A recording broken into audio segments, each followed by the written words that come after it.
Welcome back. You might remember from course one that there are 8 security domains or categories identified by CISSP.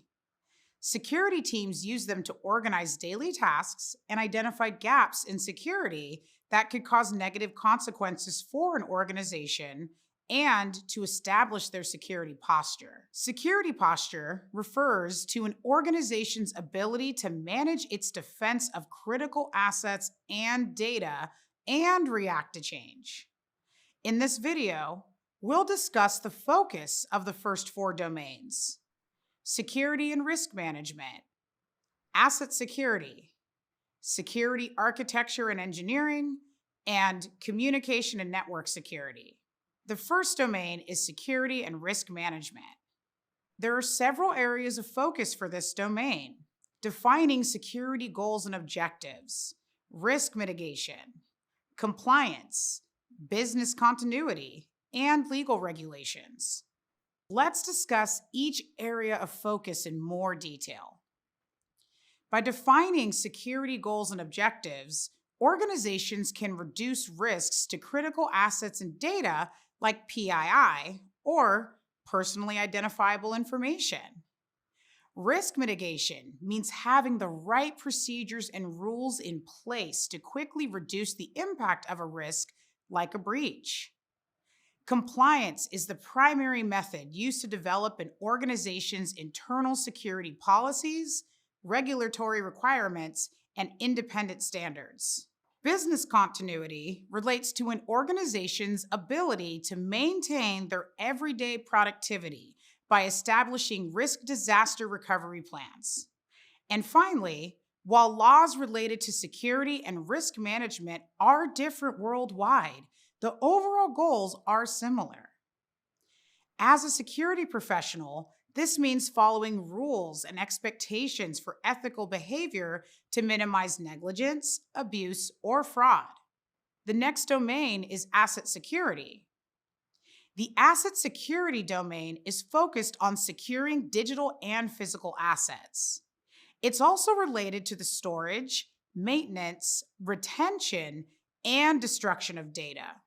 This means that assets such as PII or SPII should be securely handled and protected, whether stored on a computer, transferred over a network like the internet, or even physically collected. Organizations also need to have policies and procedures that ensure data is properly stored, maintained, retained, and destroyed. Knowing what data you have and who has access to it is necessary for having a strong security posture that mitigates risk to critical assets and data. Previously, we provided a few examples that touched on the disposal of data. For example, an organization might have you, as a security analyst, oversee the destruction of hard drives to make sure that they're properly disposed of. This ensures that private data stored on those drives can't be accessed by threat actors. The third domain is security architecture and engineering. This domain is focused on optimizing data security by ensuring effective tools, systems, and processes are in place to protect an organization's assets and data. One of the core concepts of secure design architecture is shared responsibility. Shared responsibility means that all individuals within an organization take an active role in lowering risk and maintaining both physical and virtual security. By having policies that encourage users to recognize and report security concerns, many issues can be handled quickly and effectively.